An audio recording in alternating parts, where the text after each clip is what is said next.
So to get us started, it's my pleasure and honor to introduce my friend and colleague, Jamie Merisotis, President of the Lumina Foundation.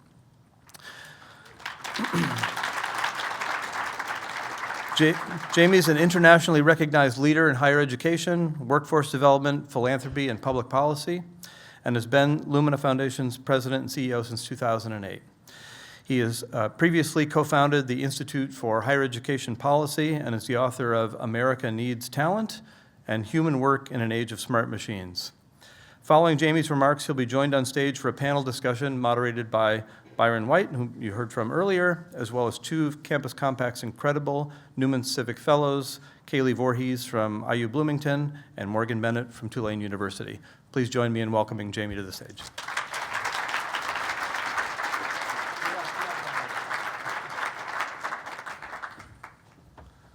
I feel like we should have just hugged. I feel like I got left out of something there.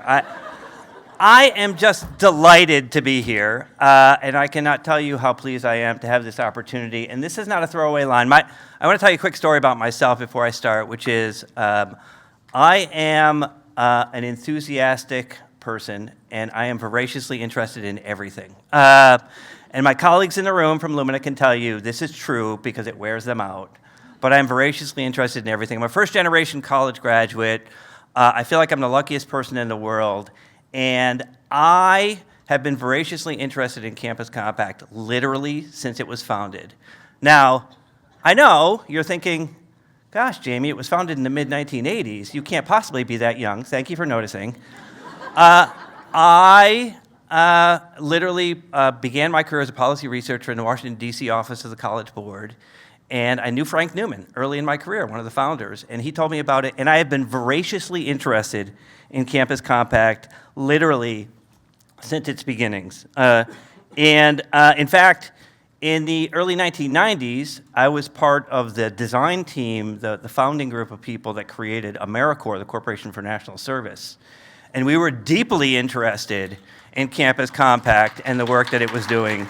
And I didn't know a thing about service learning, and in the context of that, became a lifelong fan of how important service learning is in terms of the work. But more importantly, I think over the years, I've been impressed with both the scope of Campus Compact's work, but also, and this is important, its continuing evolution of the strategic approach that it takes to underscore the public purposes of higher education. As the world changes and the stakes grow ever higher, I am convinced that this work is more important than ever. Living through this period of division and disruption, it's clear that we need a new resolve to ensure a vibrant and healthy democracy through civic engagement and community development. These aren't just soothing words in dangerous times. Our future literally depends on a strong and vibrant democracy. And Campus Compact, I think, is providing the leadership and the capacity to help make that a reality. Lumina celebrates Campus Compact's commitment to youth leadership and inclusion in decision-making. I think the collaborative approach across both members and peer organizations and the focus on helping colleges and higher ed as a whole can be seen as community partners are all examples of the leadership that Campus Compact has offered. It's been a real pleasure for me and my team to work with Bobby and the entire team at Campus Compact over the last several years. I also want to take a moment to congratulate Rashika and Hillary and Roberto and Michaela. I truly mean it when I say your leadership is making a difference. It really matters, and I have no doubt that you'll continue to shape our collective futures in very powerful ways going forward. Both higher ed and our democracy are clearly facing unprecedented challenges. That's no coincidence. The fates of higher education and democracy have always been intertwined. When higher ed expands opportunity and delivers real value, individual people and the communities they live in prosper. That's why revitalizing and reimagining higher education is the key to securing a more perfect union that, over the past 250 years, has made the United States the most powerful and arguably the most influential nation on earth. Let me offer an even simpler truth. From the earliest days of the Republic to the Morrill Act and the Second Morrill Act and all the way to the present, higher education has been central to the American experiment. Indeed, Rashika, you may appreciate this, I believe that higher education is woven into the DNA of the United States. So if you think about all that's been accomplished, and if you fast forward to the middle of the 20th century, the expansion of college access through the GI Bill, the National Defense Education Act, the Civil Rights Act, the Higher Ed Act, the creation of Pell Grants, all of those things in the modern era created more opportunities and opened the doors to many more Americans. We also ensured that our nation's colleges and universities were the global leaders in innovation and quality learning that met the needs of an ambitious nation and its equally ambitious people. In short, I believe this country built the world's largest economy and strongest military and achieved global leadership in an array of scientific, technological, and cultural fields. Americans walked on the moon, added a decade to average lifespans, created today's knowledge economy, and saw rising standards of living for many Americans. And all of that was facilitated by higher education and its capacity to both develop new knowledge and to transmit knowledge that serves both individuals and society. Yet today, of course, we know that higher education is facing a number of serious headwinds. You all know what they are: a shrinking number of Americans under the age of 18, attacks on research, curricula, and campus speech, growing skepticism over the value of education, and the list goes on. A recent Gallup survey says that over the last 12 years, the share of adults who say that a college education is very important dropped from 70% to 35%. At the same time, real-world behavior paints, I think, a more nuanced picture. Enrollment in four-year colleges and universities has actually increased over the last 3 years, and the share of adults with bachelor's degrees has steadily grown, suggesting that when faced with the actual decision, many Americans still recognize the value of higher education for themselves and for their children. Census Bureau data show that households headed by a bachelor's degree holder earn a median income more than double that of someone with only a high school diploma. Over the past 2 decades, degree-holding households saw real incomes rise by 13%, while high school-only households saw no rise. And as AI reshapes work, the premium on advanced skills and adaptable learning is only likely to grow. So when it comes to the overall value, of course, higher education is worth it. That's been the case throughout our country's history, and the evidence is overwhelming that it's still the case. But despite that evidence, skepticism over the value of higher education persists and is growing. And the question is whether we're doing enough to adapt our system to meet the needs of today and tomorrow. The reality of higher education today is that it must demonstrate value if it's to succeed in the eyes of the public and policymakers. Now, along with the questioning of the value of higher education, Americans are also questioning the value of democracy. 1/3 of respondents in the Institute for Citizens and Scholars' Civic Outlook of Young Adults in America report said that they were not currently engaged in a community activity, sports, hobbies, volunteering, and faith groups. 1/3 also said that they had absolutely no intention of actually participating civically, either through voting, political volunteering, attending events, or even things like digital content creation. When Pace asked all Americans who democracy worked for, only 14% said me. Twice as many said people who are different than me. In other words, they believe, for most Americans, democracy is a for thee but not for me promise. As belief in democracy is weakened, we've seen an undeniable drift towards authoritarianism around the world and, of course, here at home. Much of the allure of authoritarian leaders is their appeal to vulnerable people's basic fear of change, fear of loss of advantage, fear of the other. Authoritarian leaders exploit fear by appealing to group identity and cohesion and by defining those who appear different as a threat. It's an old game, and it works with often devastating effects. It's important to recognize that authoritarianism isn't just imposed from above, but it's an individual worldview that, frankly, everyone to a greater or lesser extent is susceptible to. Research suggests that people with greater preference for group cohesion are more inclined to feel threatened by things like diversity, to be intolerant of outsiders, and therefore to support authoritarian leaders. All of these are threats to liberal democracy and the diversity of expression, beliefs, and ways of living it's designed to protect. Now, this is, of course, not new to those of us who work in higher education. We know that higher education often leads to better economic outcomes, but we now must recognize the equally essential non-economic value as having the same level of importance. I think, however, that this part of our mission has been understated, undervalued, and frankly, underinvested in. Our task ahead is to speak both to the continuing economic and social benefits of higher education, because they're true, with new clarity, while also making the case that this is the same exact system that can best help support and defend our democracy. At its best, higher education promotes critical thinking, independent thought, inquisitiveness, and curiosity. It exposes people to diverse ideas and diverse cultures. It helps people better understand basic principles of democracy and equality, how to deal with complexity and difference in society, and it teaches them that the resolution of disagreement through compromise isn't capitulation, it's a sign of a healthy, fact-driven, democratic human existence.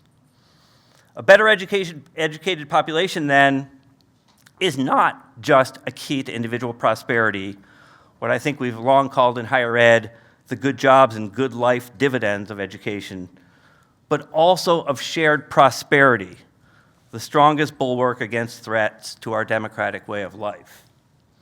This is why your work of preparing people for active, informed citizenship is so important.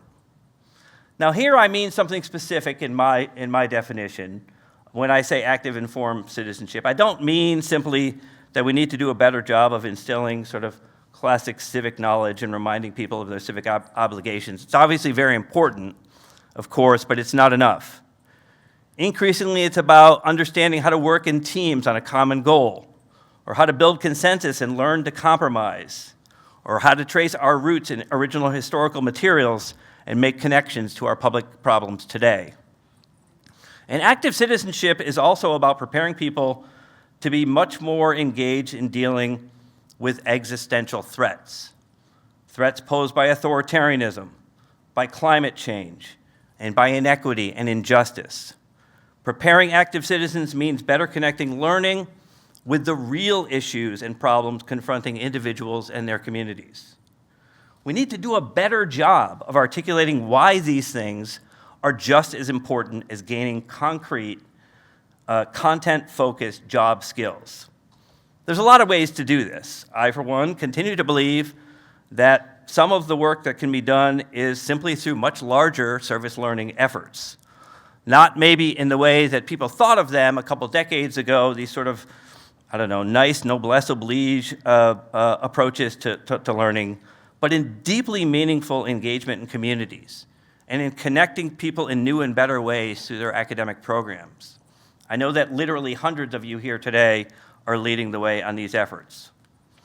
Since World War II and the rise of the knowledge economy, one thing higher education could count on was that the vast majority of Americans saw it as a vital step toward economic and social mobility. And as I mentioned, this can no longer be taken for granted. When opportunists attack higher ed for political gain, they risk not only cutting out rungs from the ladder to economic success, but also hardening our economic, geographic, racial, and social divides and weakening our bulwark against authoritarianism and autocracy at a time when we need it most. Our strategy, then, must not be to play on their terms. If all we say is why we're against what they're against, we're simply ensuring that the arguments about what higher education is for will always be underwater. We must continually underscore the fact that higher education is transformative and it is rewarding for both individuals and society. Higher education is the engine of democracy. It has a vital role to play in preparing us to meet the challenges of this complex and fraught world. Colleges and universities must continue to build people's knowledge, skills, and abilities as active participants in a representative democracy and as anchors in the communities where they live and work. Delivering on the promise of higher education means lifting up and supporting youth-led efforts to make both higher ed and our democratic foundations stronger. We're seeing incredible new work being done through Campus Compact's student co-design teams, through Made by Us's Youth 250, and things like the reemergence of legacy groups, including the U.S. Student Association, which, again, I've worked with for most of my career. We're seeing community colleges in Texas and Michigan experiment with serving as citizens' assemblies to bring students and community members into institutional decision-making. Faculty in several southern and Midwestern states are doing less sage on the stage and more hands-on facilitation of students engaging with original materials and deciding among themselves what they think through the third way civics at Ball State. Through partners such as Peril, schools across the country are strengthening their ability to respond to polarization, misinformation, and extremism on campus. This moment also requires us to deepen and expand our partnerships. I'm delighted to see new collaborations emerging across organizations and institutions. I think Compact 26 illustrates this really well with ASCU's American Democracy Project and the Community Learning Partnership connecting their meetings with this larger one. We've also been pleased to support the CLDE Coalition that's bringing national organizations, including Campus Compact, together. We're seeing positive work at Lumina happening in red states and blue states and purple states, evidence that our future as a country is not yet written, and that educators and students in particular can inspire engagement and agency to decide what's really ahead. These are just some of the ways we can stop playing defense and start making the case for what higher education is for.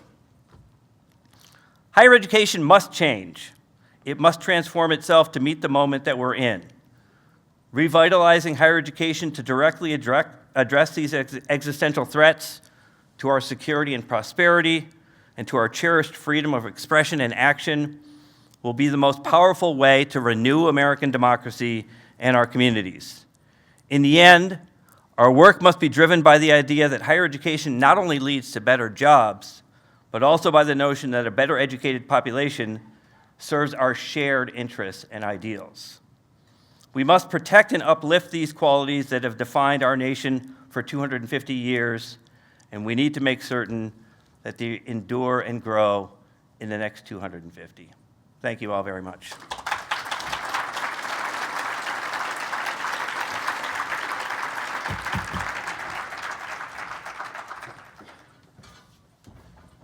Thank you, Jamie. I'm going to invite Kaylei and Morgan to join us as well, and we're going to have a little discussion based on a lot of what you shared.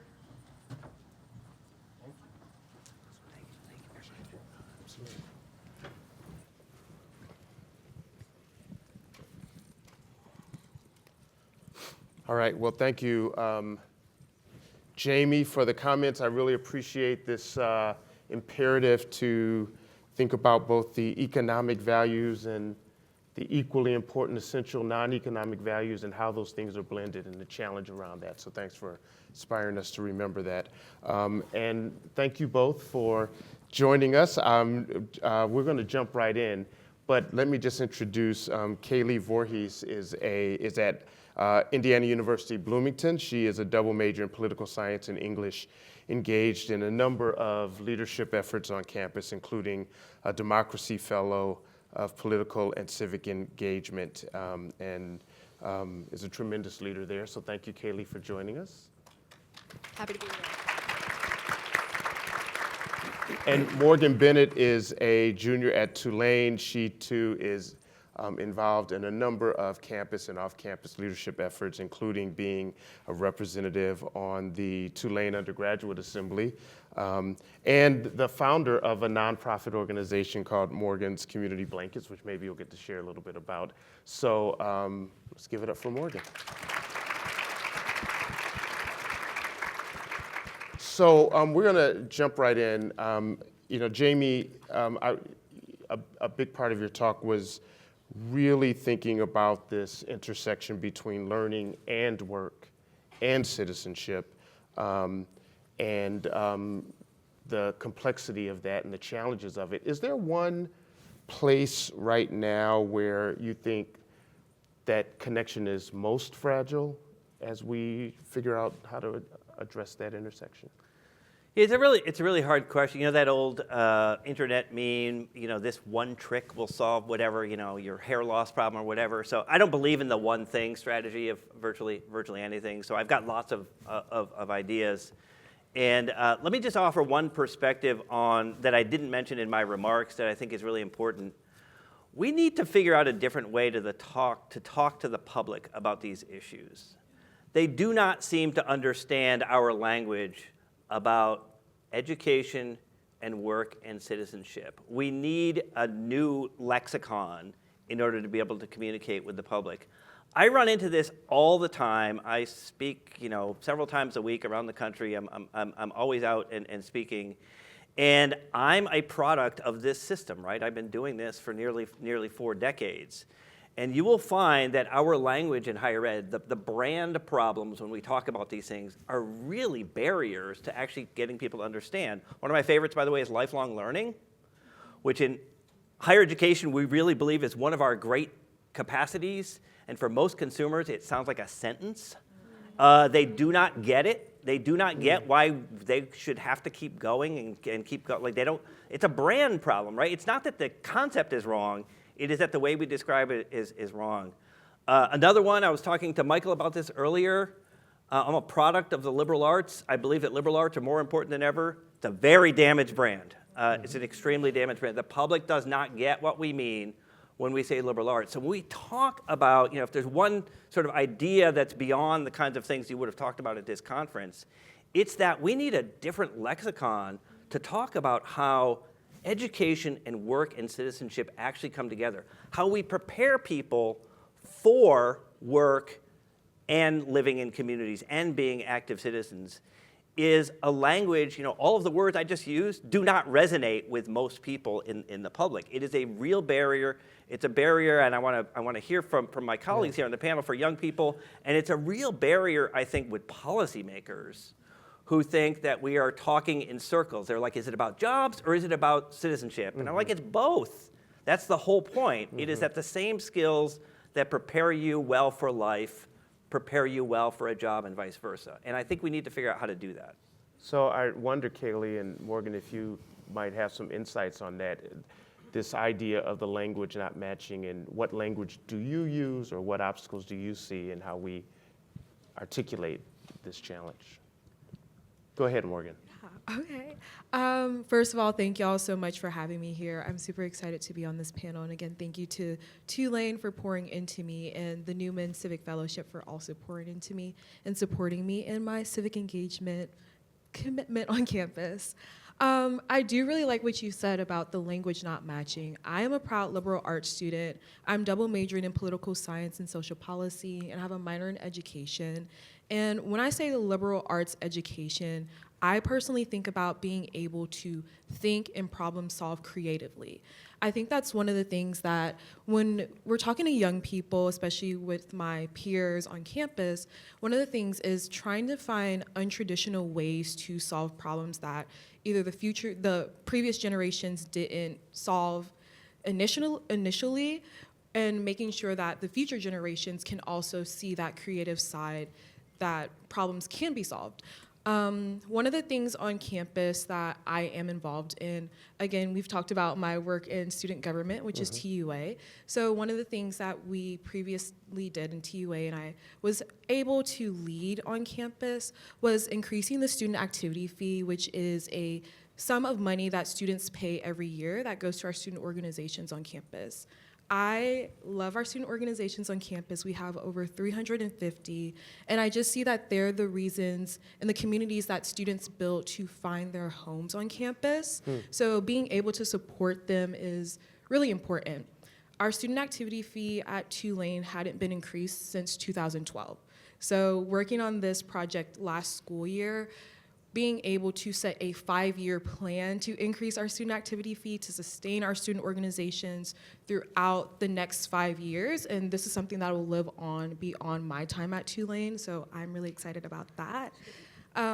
But giving students those opportunities and those places to think creatively, to solve the issues that are facing them, that are facing our campus, and then being able to translate that into the real world and into the workforce and their future goals and endeavors. Well, it also Yes. sounds like, Morgan, not just the organizations translating, it sounds like those student organizations are a big part of how this gets translated to Yes. students, right, through those communities. Yes, and our communities on campus, as you're saying, they're also resource hubs for civic engagement. I know you talked about in your speech about our communities not really being communities anymore, our social hubs. So really being able to build that on a smaller scale on our campus through student organizations is something where we've been able to see civic engagement in creative ways. Yeah. How about you, Kaylei? I kind of want to go back to that idea of like liberal arts and the humanities that you were mentioning, because I'm on this board at Indiana University with 12 students who are selected to advise the president and come up with issues that the university is facing and then try and come up with solutions over the course of the year. And just a couple weeks ago, I was on that board and we were talking about the humanities, and some of them couldn't even define the humanities. Some of them said that it wasn't important to know what those were. And I'm the only humanities major, like, representative on that entire board. And I was just flabbergasted in so many ways, because it really is so important. And the fact that that's not getting conveyed enough to students anymore is very worrisome to me. Yeah. And this is a board that's been going on for 104 years. This is the 104th board. And this is the first time that they've ever done a civic engagement project. And this is in a state where we are consistently coming out as 48th or 49th in civic turnout, or at a university where our voter turnout in 2022 was 18%. It is obviously an issue, and one that isn't being taken seriously. So I want to continue with that and sort of transition a little bit to student voice and authority in pushing the needle. This has come up a few times, and Jamie mentioned it and Will mentioned it. And so you're on committees and boards and activities, but I wonder, I know, Kaylei, you have really challenged the administration at IU around academic freedom and free speech. Where does the authority come from students, and do those boards and that you participate on provide that, or are there other ways for advancing these ideas? That's a really great question, because at a university where there's 40,000 undergraduate students, you aren't just given that sort of position, you have to take it for yourself. And you need to be an advocate. Thank you. You need to be an advocate for yourself and your fellow students, and that really comes from the breaking ground in the community and figuring out where the issues are lying. And so I would say a big part of that was just trying to get involved and try and gain as much institutional knowledge as I could, which I think a lot of students don't realize the value of right away. And it really is important, because if you want to make structural changes, you need to understand the structure as it is. Yeah. And I just think that it's interesting how those dynamics are playing out, especially at Indiana University. And so, for example, our student newspaper was cut in October. And this is a university who, weeks before, the free speech rankings came out, and we were 255th out of 257 for free speech. And then they cut the student newspaper. I mean, that is just insane. And to think that they thought that that was going to solve a problem or make that perception better, I just was stunned. And so immediately I'm working with other student leaders, and we are writing a letter that gets sent directly to the president, because I thankfully have positions where I have the authority to send information straight there and actually get taken seriously, and not just, hey, thanks for the comment, thanks for the feedback. Right. We'll never get back to you again, you know. So those kinds of challenges certainly don't engender the kind of trust that Jamie's pointed out that we're trying to build. I wonder, Morgan, at Tulane, how this power dynamic plays out with, you're on student leadership groups. Is there a sense that students have agency in really driving the discussion? I think like Kaylei said, it depends on who's there and if you're taking it. As a delegate on the Tulane Undergraduate Assembly, we are all supposed to sit on a University Senate committee, being in those rooms where decisions are made. A lot of times we have a seat at the table. They try to listen to us, but majority of the times those decisions are already made, and we're more so the people that are telling our fellow students, hey, this is what's happening. We tried to say something, but the decision was already made.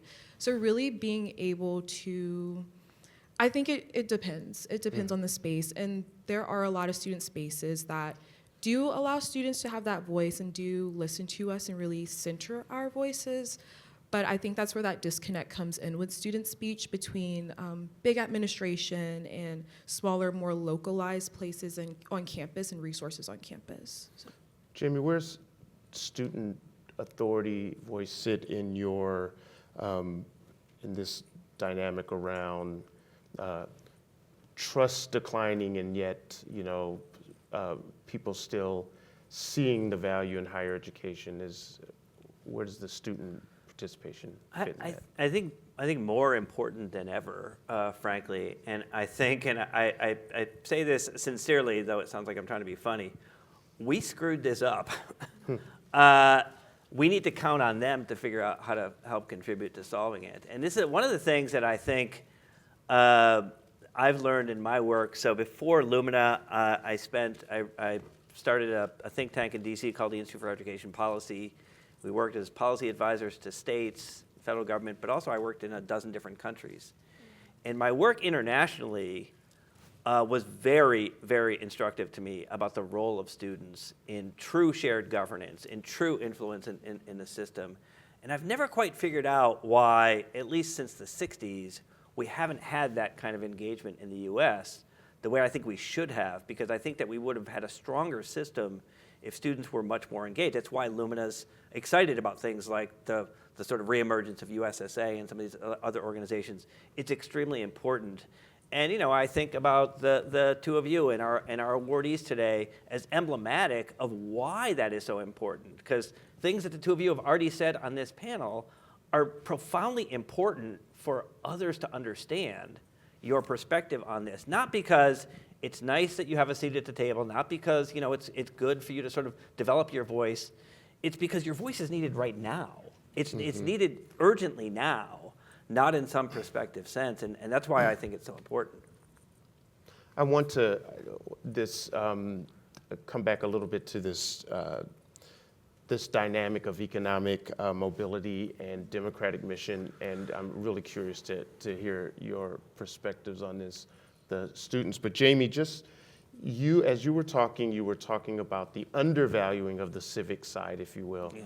But is there an overemphasis on the economic side right now? Is that part of the course correction we need to make, or where's the imbalance coming from?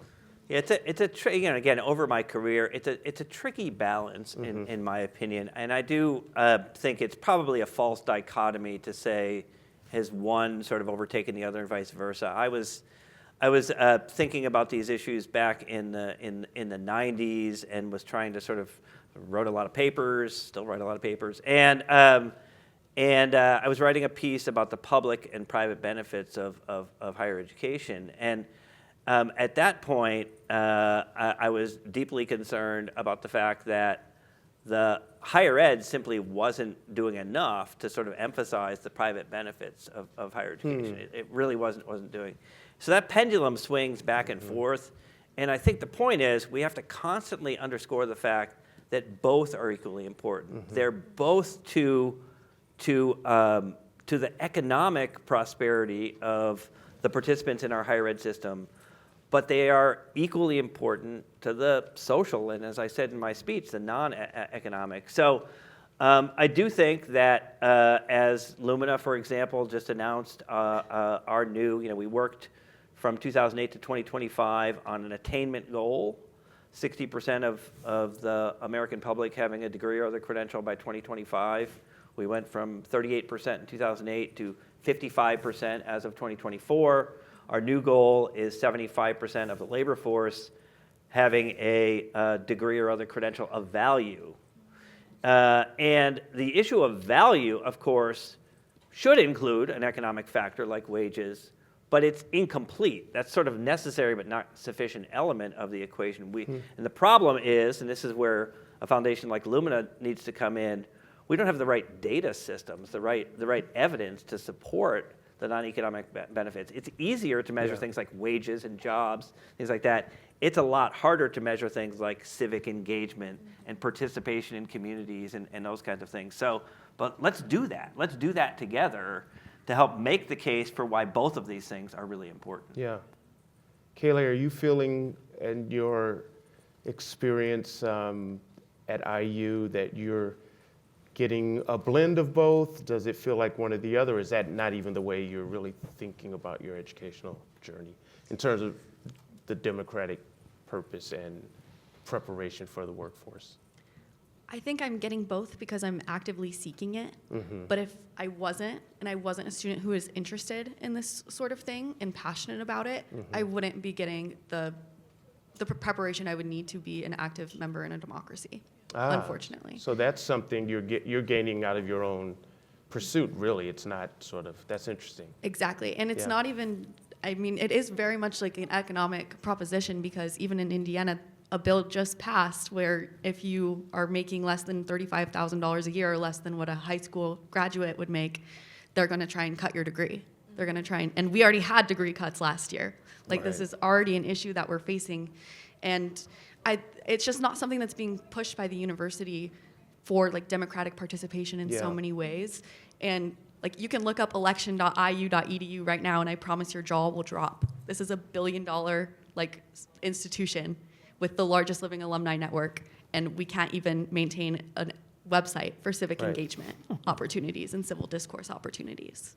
Wow. So Morgan, now I want to, I know you're jumping in, but I got to ask you this because it seems like there's a growing integration, if you will, among young people of civic purpose and career purpose. You're a bit of an entrepreneur. You've started a nonprofit. So, I mean, do you see those things blending or are they distinct in your academic career? Yes, I really see them blending. Again, like Kaylei said, I'm one that actively sought this out, so that has been beneficial to me. But that's what my nonprofit does. So Morgan's Community Blankets, we're a hands-on community service organization that teaches students hands-on community service by making no-sew blankets that are distributed through the community. So really working together in a community, showing the community values of civic engagement with coming together to provide warmth to the community, but also teaching students how to actively engage in their community. So we go to a lot of schools talking to students about community service, so that education aspect as well. Within my academic career, that's something that I've brought into the classroom. So again, I'm an education minor. A lot of my work is a lot of my academic career in that minor is hands-on learning and teaching, so working with students across the community in classrooms and being able to also instill those civic ideals there. I also think it's easy to say that I can be civically involved in my academics because I am a poli-sci major, so civics kind of just falls into that. But one of the things at Tulane is that we have the ability to do an interdisciplinary coursework. Students can major across various schools, and we have the opportunity to expand our horizon within our coursework. So on paper, yes. In the community and practice in our student communities, yes, we have the opportunity to do that. But it comes down to that individual student. Like I said, I've been able to do that, and I really encourage all of my peers that are in this room to also try to do that at their institutions. We've only got about 5 minutes, so I want to ask all of you to kind of look out a little bit as to where higher ed is going. Morgan, I'm going to ask you, I know you've done a lot of work with issues around Black feminist theory and Black women's erasure. And so from a cultural standpoint, as you think about these issues, do you think, let's say 5 years from now, what's a cultural change you'd like to see happen in this space, and do you think we'll get there? One word, representation. being able to be both windows and mirrors, windows to seek out into other people's perspectives, learn about others, build that community, and mirrors to reflect our own selves, learn about each other, learn about one, and also showing this to our future generations. My work with erasure and history curriculum, it deeply ties to that windows and mirrors theory. Right now, EDI is under attack, but being able to stand up and continue to be representative of our communities, of ourselves, and show others that equity, diversity, and inclusion is not a bad thing, that it is something that we all need to sustain ourselves, sustain our communities, learn about each other, and grow. Great, thank you. How about you, Kaylei, if you thought about a sort of student experience shift that you'd like to see happen over the next 5 years in higher ed, what might it be? Yeah, I'm amazed we got through this conversation without mentioning AI. And You can mention it. And so I guess I have to say, I've been writing a lot about. I wrote a book about AI and human work in 2020, and so I've been thinking a lot about this over a number of years. And now that it's here, and now we understand that it's not prospective, that it's happening and it's transformative right now. I think one of the things we've got to sort of reckon with is the fact that while I do not believe the hype, I was in a meeting recently in which an AI expert said, none of you are going to have jobs in 5 years. I was like, that is not helpful. That's just not, that's not useful. But I think fundamentally this idea that AI is both going to create opportunities in the learning process and barriers is something that we've got to acknowledge as part of the student experience. And I'm looking for ways in which we can better use AI to actually build healthier communities and stronger citizens. And by that I mean that the technology can help us with the knowledge side of the equation, and the human part of the equation is going to rely on us and our ability to work with the students in different and new ways. I think there's tremendous opportunity for the democracy to be strengthened if we understand how to use AI in the learning process, what it's going to mean for work, and how we are actually going to sort of develop our human traits and capabilities in ways that makes us better humans. You sound optimistic. I've been often accused of that, I continue to be. My optimism has been challenged in recent years, but I continue to believe that. I will say one thing about AI. This is not the topic of today, but technology has always both created and destroyed jobs. And what tends to happen with each new technological wave in human history is that the thing that people worry about the most is the destruction, because they can't envision the creation. And I think that's where we are right now. We cannot imagine what the jobs are, what humans will be doing for work, if AI is performing what we traditionally performed as human tasks. But human creativity will allow us to do that, and that's back to the students. That's where I think the students, as drivers of that, is more important than ever. Yeah. Kaylei, you get the final word. What's the shift you're looking forward to, or will be leading us in? I'm just really hoping that students come to the realization about how much power they really have in their institutions and really take advantage of those opportunities, because I think there's so much of a lack of transparency right now that makes students feel vulnerable and makes them feel powerless, especially at Indiana University, where there's 40,000 undergraduate students. Right. It's hard to feel like you can do anything or make any changes. And I just really hope that from a student perspective, students are more willing to try and get up and make those changes, because we only got to where we are today because of that happening in the past. Well, you've given us hope. So thanks. Let's give our panel a round of applause. Thank you all. Thank you all so much. Thank you to our panel. Thank you to our sponsors. If you see a Campus Compact staff member, please, please, please thank them. They've done a ton of work. We are, of course, running late because that happens. We have snacks outside here. We have snacks at the Crystal Ballroom. Please go make your way to another session to close out strong. And we are super excited to see you all in LA next year for Compact 27.